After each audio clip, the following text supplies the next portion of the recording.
Da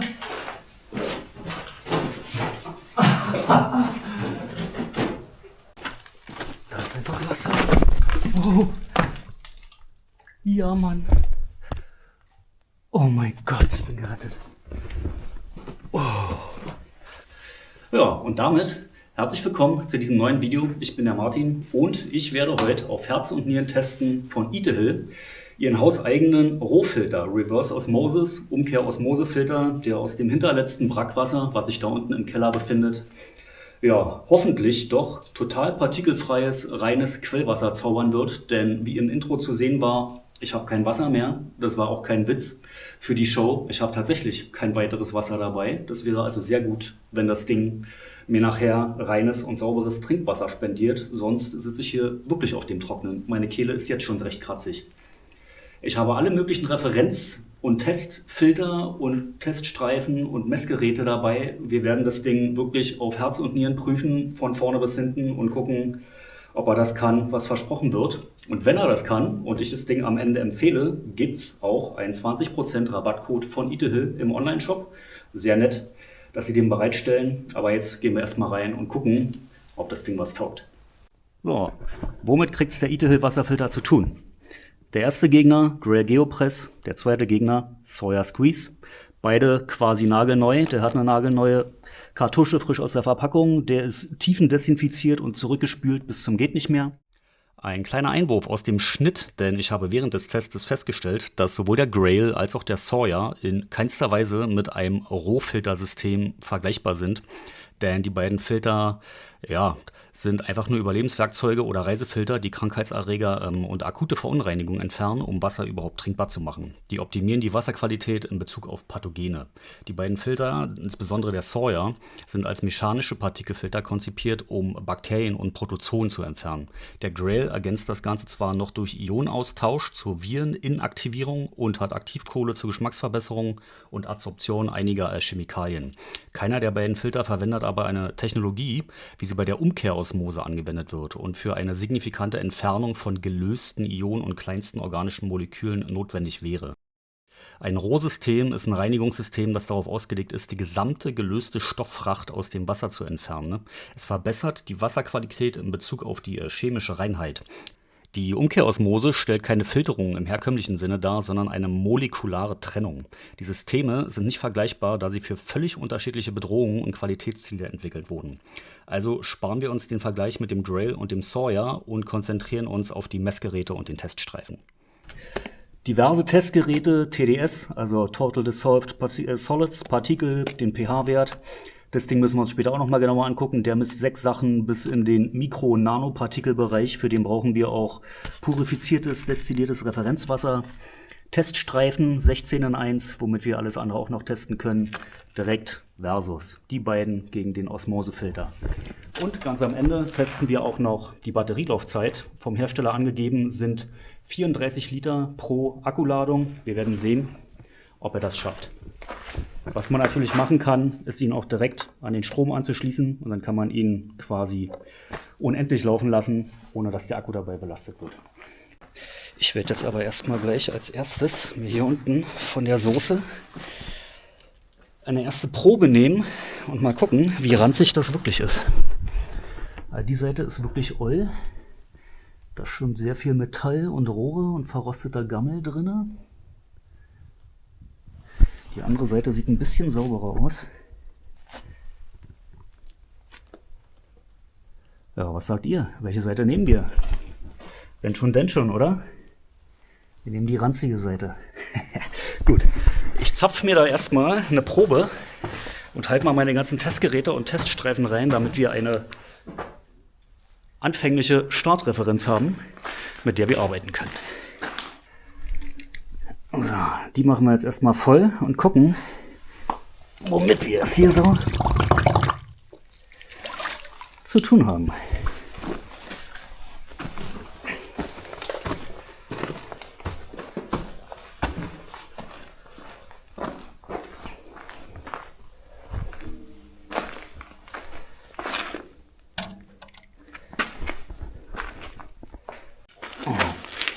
Wir fangen an mit unseren Teststreifen und schauen mal. 1, 2, wie gut oder schlecht unser Referenzwasser ist. Circa 1 Minute warten und dann können wir gucken, wo wir uns auf den einzelnen Skalen befinden. Aber man kann schon sehen, es handelt sich hier in der Tat um doch erstaunlich sauberes Wasser. Weder sauer, noch giftig, noch irgendwie großartig mit Eisen belastet. Das hätte ich nun überhaupt nicht erwartet, dass unser Kellergrundwasser hier so gut abschneidet, schon initial. Das sieht gar nicht so verkehrt aus. Das macht mir Hoffnung, dass ich hier nachher doch noch was zu trinken bekomme. So, und der Kleine hier, der misst mir jetzt noch tolle Werte wie CSB, TOC, EC, UV 275 und auch nochmal TDS und sagt uns auf einer netten Skala, wie gut oder schlecht unser Referenzwasser ist. Und er sagt uns, wir haben eine pur, also eher schlechte Wasserqualität, 26 von 100 möglichen Punkten. Was diese ganzen Werte bedeuten, erzähle ich euch gleich aus dem Schnitt. Ich muss mir die erstmal notieren, damit wir unsere Startreferenzwerte haben. Und hier haben wir unsere Ausgangswerte. Gemessen haben wir TDS 571 Parts per Million, was ein akzeptabler Wert ist, der auf eine gute Mineralisierung hindeutet, aber nicht im optimalen Trinkbereich liegt. Der TDS-Wert gibt lediglich die Menge von gelösten leitfähigen Ionen an, nicht aber deren Art. Ein hoher TDS-Wert kann harmlos sein, wie Calcium oder Magnesium, oder aber auch bedenklich, also eine hohe Konzentration von Schwermetallen. Für Trinkwasser ist ein chemischer Sauerstoffbedarf CSB oder COD mit 13,1 Milligramm pro Liter ein sehr hoher Wert, da Trinkwasser nahezu frei von organischen Stoffen sein sollte. Unter 1 Milligramm pro Liter wäre ideal. Der COD, Chemical Oxygen Demand, gibt Aufschluss über das Vorhandensein von Stoffen wie Protein, Fett, Kohlenhydrate oder auch schwer abbaubare Chemikalien, Lösungsmittel, Nitrit, Eisen, Sulfite und so weiter. TOC ist ein Summparameter und misst die Gesamtmenge an organisch gebundenem Kohlenstoff, Total Organic Carbon, im Wasser. Er erfasst die gesamte organische Fracht, unabhängig davon, ob diese biologisch abbaubar oder chemisch inert ist. 18,7 Milligramm pro Liter, wie hier, sprechen für eine erhebliche organische Verunreinigung. Sauberes Trinkwasser sollte zwischen 0,5 und 2 Milligramm pro Liter liegen. Für uns hier ist das einer der wichtigsten Parameter. Der EC-Wert, die Electrical Conductivity oder auch der elektrische Leitwert, misst im Trinkwasser die Fähigkeit des Wassers, elektrischen Strom zu leiten. Dies ist auch ein Summparameter, der indirekt Auskunft über die Gesamtmenge aller gelösten ionischen Stoffe wie Salze, Mineralien, Metalle im Wasser gibt. Ein hoher Wert wie 1142 Mikrosiemens pro Zentimeter sprechen für einen sehr harten und starken Geschmack. Und ein Wert von 0,187 AU pro Zentimeter für die UV 275 Messungen liegen in einem guten bis sehr guten Bereich für Trinkwasser. Die deuten auf eine geringe Belastung durch organische Verbindungen wie zum Beispiel Huminsäure, Fulvosäure oder Benzol hin. Sie geben primär Ausschluss über den Gehalt von landwirtschaftlichen Abbauprodukten. Also summa summarum kann man sagen, das Wasser ist jetzt nicht über die Maßen komplett verdreckt und hochgiftig. Es ist aber auch weit entfernt davon, gut trinkbar und gesund zu sein. Und damit zurück zum Praxistest. Ich schließe mal alle Schläuche an, mache das Ding startklar und dann gucken wir, was das Ding taugt. Wir haben alle Schläuche dran. Hier ist schon mal ein kleiner Vorfilter dabei mit ein paar, ich glaube Tonkügelchen sind das, damit der gröbste Schmutz schon mal rauskommt. Der mitgelieferte Zulaufschlauch ist 3 Meter lang. Die kann die Pumpe auch bis nach oben pumpen. Und wir schmeißen das Ding einfach mal da unten rein. Jawohl. Und schauen, wie gut er das hier alles nach oben gepumpt kriegt. Durch den blauen Schlauch kommt das Abwasser, das Brauchwasser, und durch den weißen Schlauch kommt dann nachher das frisch gefilterte.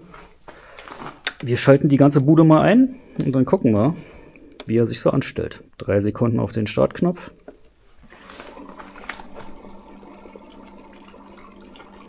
Und das sollte direkt losgehen. Am Anfang braucht er ein bisschen Vorlauf, spült jetzt erstmal das Dreckwasser durch den Filter, bevor dann aus dem weißen Schlauch wirklich das frische Wasser kommt. Er rödelt fleißig vor sich hin. Gar kein Problem. Hier hat er mir die Flasche sogar schon voll gemacht. Gut. Dann kurze Pause und wir testen, was er fabriziert hat. Schauen wir doch mal, wie gut das geworden ist. Frisch durch den Itahill-Filter. Einmal einen Teststreifen.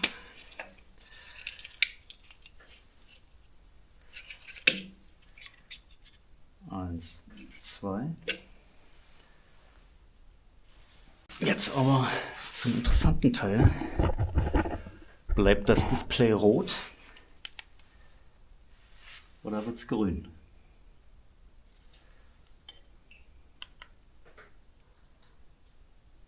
Excellent. 97%.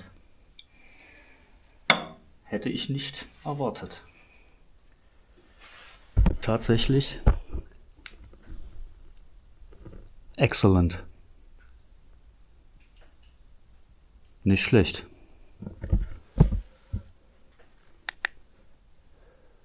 Da ist nichts mehr drin. Auch hier jetzt 14 ppm. Vorhin hatte der hier über 500. Nicht schlecht. Da ist wirklich fast gar nichts mehr drin. Hammer. Und jetzt im direkten Vergleich das ungefilterte mit dem gefilterten Wasser. Wir haben 97 Prozentpunkte von 100 maximal erreichbaren und sind damit im absolut exzellenten Bereich. Die TDS haben sich um 97,55% reduziert auf 14 Parts per Million und ist ein Wert von einem sehr reinen Wasser, meist erzeugt durch eine Umkehrosmoseanlage. Klar, die haben wir hier auch verwendet und ist aus technischer Sicht absolut hervorragend. Aus geschmacklicher oder gesundheitlicher Sicht ist es aber nicht unbedingt ideal für den dauerhaften Konsum ohne eine Remineralisierung. Der COD-Wert von 0,43 Milligramm pro Liter liegt deutlich unter den üblichen Werten für sauberes Trinkwasser. Er deutet auf eine extrem geringe Belastung mit oxidierbaren Stoffen hin, sowohl organisch als auch anorganisch, reduziert um 96,72% vom Ausgangswert. Ein Wert von 0,58 Milligramm pro Liter bei der TOC-Messung ist für Trinkwasser ein ausgezeichneter Wert und liegt weit im grünen Bereich. Der Wert liegt deutlich unter dem Richtwert und ist fast so niedrig, wie es technisch unter realen Bedingungen im Wassernetz überhaupt nur möglich ist, reduziert um 96,9%. Die Electric Conductivity wurde reduziert auf 27 Mikrosiemens pro Zentimeter und ist für Trinkwasser ein sehr niedriger Wert. Er deutet auf eine sehr geringe Gesamtmineralisierung bzw. eine sehr geringe Menge an gelösten ionischen Stoffen hin. Trinkwasser sollte, wie schon erwähnt, wenigstens ein paar Mineralien enthalten, um auf Dauer nicht ungesund zu werden. Und die UV-275-Messung mit 0,006 AU pro Zentimeter liegt weit unter dem Richtwert von 0,02 und signalisiert eine extrem geringe Konzentration an reaktiven organischen Vorläuferstoffen. Im Zusammenspiel mit den anderen sehr niedrigen Werten für TOC und COD bestätigt dieser Wert, dass die organische Reinheit des gefilterten Wassers von ausgezeichneter Qualität ist. Wir haben hier also wirklich ein absolut hervorragendes Osmosewasser durch den Filter bekommen. Das war überzeugend, würde ich sagen. Also die Dinger hier sind natürlich nicht super genau wie ein Labortest, wie eine Laboranalyse, aber sie geben schon mal einen Hinweis und einen Ansatz und die Veränderung ist exorbitant, muss man sagen. Auch hier, gut, das war auch vorher schon sehr gut. Ja, das ist alles im absoluten Optimalbereich. Carbonate war vorhin grün, ist jetzt auch komplett auf 0. Hier ist alles so gut wie auf 0 runtergegangen, aber der hat wirklich alles rausgezogen. Da ist nichts mehr drin in diesem Wasser. Nicht schlecht. Und was machen wir damit?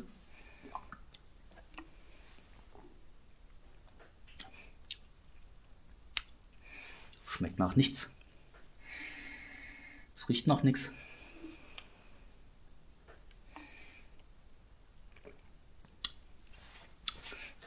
Kaltes, klares Wasser.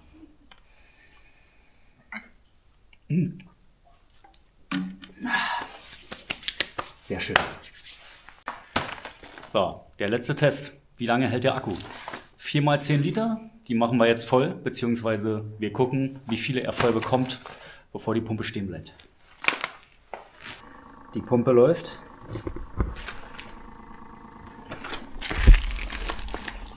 Da geht das Abwasser dahin. Da fließt das gute Wasser rein. Wir schauen, wie viel er schafft, bis er keinen Saft mehr hat.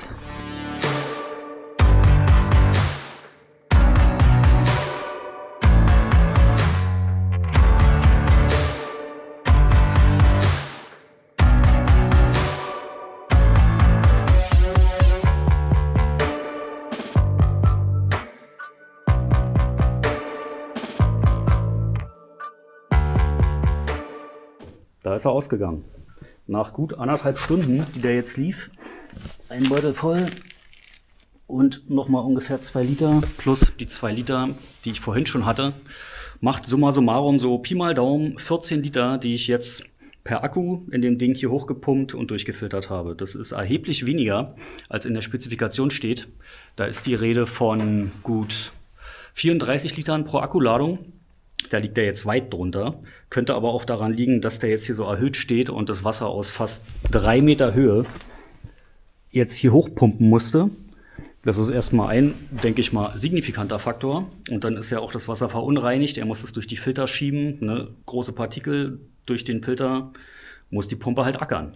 Also ich denke mal, das hat auch einen Einfluss, wie verdreckt das Wasser ist. Ich teste das nochmal zu Hause unter Optimalbedingungen in einer Badewanne mit sauberem Leitungswasser und liegendem Schlauch, wie lange das da hält, wie viel er da schafft. Und blende euch das hier gleich ein, wie der Unterschied war.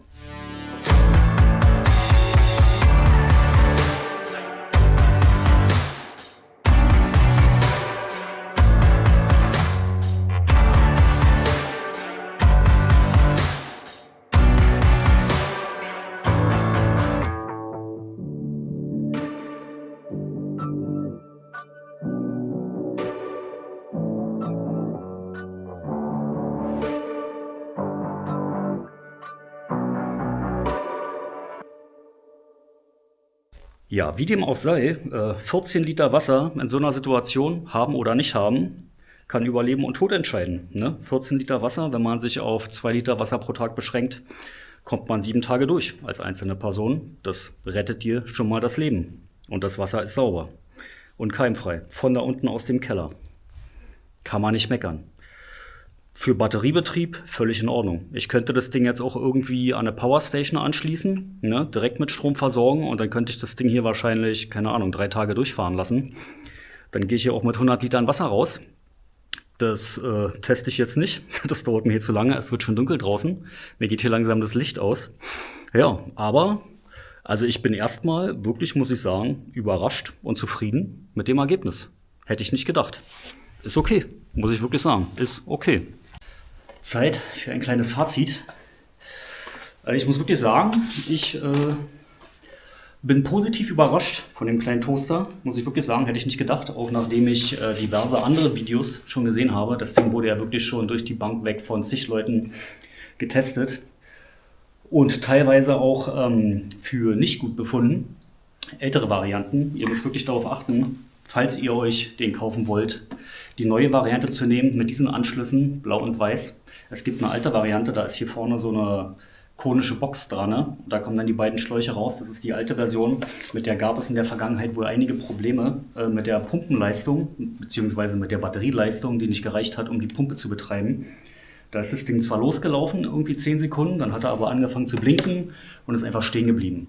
Und das Problem war zu lösen, indem man das Ding mit einem 100 Watt Netzteil lädt. Das war quasi Grundbedingung, damit die Batterie irgendwie überhaupt genug Kapazität hat, um die Pumpe zu betreiben.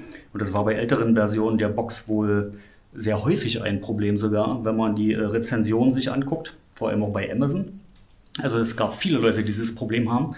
Das ist mit dieser neuen Version, mit diesen neuen Anschlüssen hier, die ich hier bekommen habe, wohl behoben worden. Ich konnte das Problem bis jetzt auch nicht replizieren. Also bei mir ist das, was da sehr viele Leute beschrieben haben, nicht ein einziges Mal aufgetreten. Überhaupt nicht. Ich habe die Box aber auch von Anfang an, weil ich das wusste, weil ich es vorher schon gelesen habe, prinzipiell mit einem 100 Watt Netzteil geladen. Sollte man wohl tun, das steht nur nirgends, steht weder in der Anleitung noch sonst irgendwo. Das erfährt man dann in Rezensionen und in Foren. Dass es wohl sinnvoll ist, das Ding mit einem 100 Watt Netzteil zu laden, einfach damit die Batterie genug Kapazität hat. Ich probiere auch nochmal irgendwie im Laufe der Zeit, ob ich irgendwie diesen Fehler, der da beschrieben wird, noch mal replizieren kann. Ob das Ding doch nochmal auftritt hier bei der Variante der Box, aber bis jetzt nicht. Bis jetzt hat er einwandfrei gearbeitet und alles gemacht, was er machen soll. Also ich bin so mit dem Ergebnis von heute, muss ich wirklich sagen, sehr zufrieden. Der hat aus dem Wasser, da unten aus dem Keller, einfach glasklares, quasi partikelfreies Osmosewasser gemacht. Und das sehr gut. Betrieben wird das Ganze ja von 2 Filtern, die hier vorne drin sind, die man jederzeit austauschen kann, falls sie sich mal zusetzen oder neue benötigt werden. Einfach rausdrehen, neuer rein. Ein Hybridfilter mit Aktivkohle zum Vorfiltern für die gröberen Partikel und dann der Rohfilter, der eine Porengröße von wirklich einem 0,1 sogar, 0,1 Nanometer hat. Also da kommt nichts durch, kein Virus, kein gar nichts. Also das Ding, das filtert wirklich alles raus. Also da ist wirklich kein Bakterium und kein Virus mehr in dem Wasser drin, was auch immer da herumschwimmen mag, der holt das raus, der Rohfilter. Ja, aber für wen am Ende des Tages ist so ein Toaster was, der sich outdoor bewegt, ne? Ich hatte ihn heute im Rucksack, natürlich hier für diese Vorstellung, würde man aber sonst nicht machen. Das Ding wiegt alleine schon an die 5 Kilo. Ich habe ihn gemessen mit vollgesogenen Filtern jetzt mit 4,8. Online wird damit 5,8 bewogen. Auf der Verpackung steht 6. Keine Ahnung, wie die auf das Gewicht kommen. Ich habe ihn mit 4,8 Kilo gemessen. Ist Gewicht und Volumen, was man erstmal mit sich rumschleppen möchte, ne? Mein Rucksack ist halb voll mit dem Ding. War jetzt heute nur für den Showzweck. Ja, für wen ist das was? Eigentlich ist es nur was für Leute im Campervan, Mikrocamper. Ich weiß nicht, im Wohnmobil. Im Wohnmobil fährt man ja, wenn dann eigentlich eher auf irgendwelche Stellplätze, wo es dann einen Wasseranschluss gibt, ne? Also ich glaube, das ist eher was so für Vanlife, Campervan, Stealth-Camper, Mikrocamper, so wie ich es mache. Wenn du mal irgendwie auf einen längeren Roadtrip gehst, du hast kein Wassersystem in deinem Wohnmobil, dann ist das natürlich die optimale Lösung. Das ist auch was für kleinere Familien, für Pärchen oder Familien mit 1, 2 kleinen Kindern. Ne, da ziehst du dir einfach mal schnell dein Wasser durch und bist versorgt für den ganzen Tag. Mit so einem Grail oder so einem Sawyer, da bist du die ganze Zeit nur am Machen und Quetschen und Drücken und per Schwerkraft. Da hast du auch nicht so schnell deine 4, 5, 6, 7 Liter durch, die du dann am Tag für die Familie brauchst. Geht mit dem natürlich einwandfrei. Ja, und auch viel. Also die Filterleistung der Filter, die hier drin sind, der Rohfilter macht bis zu 650 Gallonen Wasser und der Hybridfilter bis zu 350 Gallonen Wasser.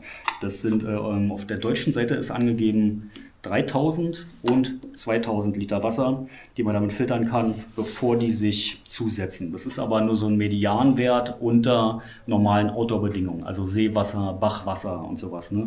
Oder vielleicht auch hier Regenwasser. So richtige Schmodderpampenpfütze, da setzen sich die Filter auch schnell zu. Und unter Optimalbedingungen, je besser du deine Wasserquelle, die Ursprungsquelle vorfilterst und sauber machst, kannst du auch den Lebenszyklus der Filter natürlich verlängern.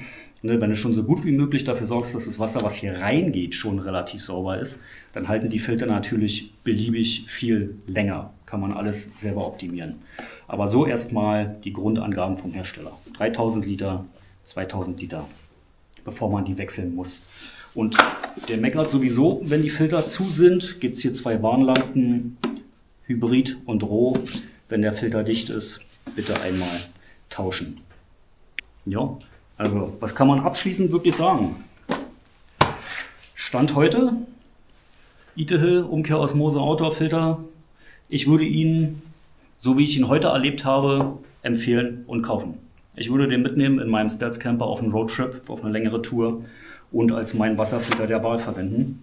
Wenn ihr das auch wollen würdet, gibt es von ITEHIL für mich sogar einen Creator-Code. Also wenn ihr den bei ITEHIL direkt online bestellt, Link ist in der Videobeschreibung, kommt ihr auf die Homepage direkt zum Filter. Und egal wie viel ihr in den Warenkorb legt und an der Kasse den Code TheGreatOutdoors20 eingebt, werden euch 20% vom Gesamtbetrag abgezogen. Es gibt diesen Filter auch bei Amazon, habe ich gesehen. Auf den Bildern dort abgebildet ist aber die alte Variante, wo hier vorne so ein konischer Zylinder dran ist, wo die Schläuche rauskommen. Ich habe keine Ahnung, ob ihr die alte oder die neue Version kriegt. Bei ITEHIL auf der Homepage kriegt ihr auf jeden Fall die neue mit diesen beiden Anschlüssen. die braucht ihr. Das ist die optimierte Variante, die nicht diese Akku- und Pumpenprobleme hat. Also da müsst ihr darauf achten. Ja, wie gesagt, Link ist in der Videobeschreibung. 20% an der Kasse mit The Great Outdoors 20. Danke auf jeden Fall auch nochmal an Eathill, dass sie mir das Ding zur Verfügung gestellt haben zum Testen. Als quasi aktuell mehr oder weniger obsoleter YouTuber, ich habe ja seit fast einem Jahr kein Video mehr gemacht, haben die mir den trotzdem geschickt und gesagt, ey, teste den mal für uns. Habe ich gemacht. Stand heute für echt gut befunden und ja, werde jetzt mit dem Ding nach Hause fahren und zu Hause in der Badewanne noch ein bisschen weiter testen. Und vielleicht gibt es ja schon ein paar Updates. Ansonsten, ich halte euch auf dem Laufenden, wie sich das Ding weiterhin schlägt im Dauereinsatz und wir sehen uns im nächsten Video. Macht's gut, habt eine schöne Weihnachtszeit und bis zum nächsten Mal.